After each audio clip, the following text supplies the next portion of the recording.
देखो बेटा, प्यारा सवाल।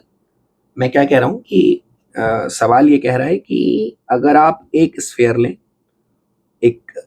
लें जो कि एक सोप बबल है, बाहर प्रेशर पी नॉट है, अंदर मान लें प्रेशर P1 है और इनिशियल रेडियस R दी हुई है, सरफेस टेंशन T दिया हुआ है। अब चूंकि ये सोप बबल है तो inside pressure is greater than outside pressure by a value of 4T by radius. This we agreed upon, which is equation number 1।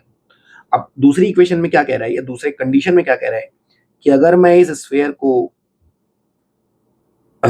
Sphere को एक चार्ज दे दूं, तो चार्ज देने की वजह से क्या इसके ऊपर एक इलेक्ट्रोस्टैटिक प्रेशर जनरेट होगा? बिल्कुल जनरेट होगा। और ये इलेक्ट्रोस्टैटिक प्रेशर ने ही, अगर आप गौर कीजिए, तो इस स्फेयर का साइज बढ़ा दिया है। मतलब इस सोप बबल को रिपल्शन की वजह से इसका साइज बढ़ गया है और रेडियस 2R हो गई। आपसे कह रहा है कि कितना चार्ज देना पड़ेगा कि मेरी फाइनल रेडियस 2R हो जाए। अज्यूमिंग दैट बबल के अंदर या सोप बबल के अंदर जो एयर है उसका टेम्परेचर कांस्टेंट रहता है इस प्रोसेस में, इनिशियल से फाइनल जाने में। तो क्यू की जरूरत कितनी है कि आप रेडियस को R से 2R कर पाए। अब आउटसाइड प्रेशर भी P0 है। तो देखो होता क्या है कि जब सोप बबल में आप चार्ज दे देते हैं तो अब अंदर का प्रेशर जो है वो P1 नहीं रह जाता, अंदर की एयर का प्रेशर P2 हो जाता है, ऐसा मान लीजिए। तो और इसमें जो इलेक्ट्रोस्टैटिक प्रेशर जनरेट हुआ वो PEL मान लीजिए। तो अब क्या होता है कि P2 और इलेक्ट्रोस्टैटिक प्रेशर मिला के जो P0 प्लस 4T बाय, अब रेडियस तो 2R हो गई है तो बाई 2R ये बैलेंस करते हैं। हमेशा याद रखिए, जब भी बबल को चार्ज दिया जाएगा तो P electrostatic plus P inside या P inside air, that will balance out the value of P0 plus 4T by radius। ठीक है, where radius is 2R। तो यहां से P2 क्या लिखेंगे आप लिखेंगे P0 plus 4T by 2R minus P इलेक्ट्रोस्टैट्स। ठीक।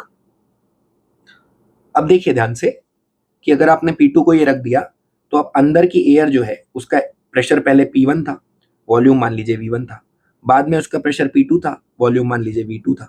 तो ये लगा सकते हैं ना, क्योंकि टेम्परेचर कांस्टेंट दिया हुआ है ना। तो ऐसे केस में P1 into 4/3 pi R cube is equal to P2 into 4/3 pi 2R का होल क्यूब, ये लिख सकते हैं। तो ऐसे केस में P1 is equal to 8P2 आ जाएगा। अब आप P1 की वैल्यू पे एग्री कर चुके हैं कि वो P0 plus 4T by R है, और P2 की वैल्यू पे एग्री कर चुके हैं कि वो P0 plus 4T by 2R minus sigma square by 2 epsilon naught है, क्योंकि P इलेक्ट्रोस्टैट्स की वैल्यू होती है sigma square by 2 epsilon naught, that is the electrostatic pressure. ठीक। तो यहां से आप लिख सकते हैं P0 plus 4T by R is equal to 8P0 plus 16T by R minus 4 sigma square by epsilon naught. अब आप जरा थोड़ा मैनिपुलेट करेंगे तो 4 sigma square by epsilon not की वैल्यू कितनी चली जाएगी? इसकी वैल्यू चली जाएगी कितनी?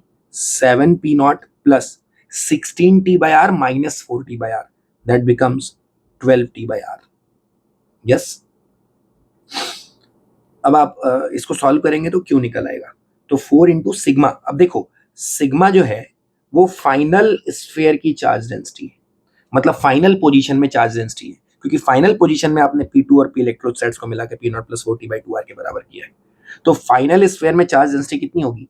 Q upon 4 pi into radius का स्क्वायर, पर रेडियस तो 2R है, रेडियस तो 2R है, तो 2R और इसका होल स्क्वायर, सिग्मा स्क्वायर करना है ना, तो Q square upon this and divided by epsilon naught is equal to 7P0 plus 12T by small r। तो आप यहां से 4Q स्क्वायर को क्या लिख सकते हैं? आप लिख सकते हैं 4 पाई इंटू 2R इसका whole square into epsilon naught into 7P0 plus 12T by R। आप यहां से दोनों साइड में रूट ले लीजिए, तो 2Q को क्या लिख सकते हैं आप? एक मिनट, एक मिनट, यस। तो अच्छा 4 पाई R स्क्वायर है ना, हाँ, तो अंदर ये 4 पाई इंटू 2R का होल स्क्वायर बनेगा, 4 पाई इंटू 2R का होल स्क्वायर। ठीक। अब दोनों साइड रूट लीजिए, अब दोनों साइड रूट लीजिए तो लेफ्ट साइड में 2Q निकल आएगा, राइट साइड में ये जो पावर 2 है ये गायब हो जाएगी, तो ये बनेगा 4 पाई इंटू 2R का होल स्क्वायर, कितना बनेगा? 4R square. और ये वाला स्क्वायर रूट लेने की वजह से ये ऊपर जो स्क्वायर था वो गायब हो गया, ठीक, into epsilon not into 7p not plus 12t by r, इसकी होल पावर 1/2। सो 2q की वैल्यू बनी 16 pi r square into epsilon not times 7p not plus 12t by r, और इसकी ये जो मतलब एप्सिलॉन नॉट से शुरू हो रहा है टर्म, इसकी पावर हाफ। तो q की वैल्यू बनी 8 pi r square in bracket epsilon not times 7p not plus 12t by r की whole power 1/2। That is the answer they have given. This is the charge you require onto the sphere initial condition so that it gets into the final condition, which is the expanded radius of 2r.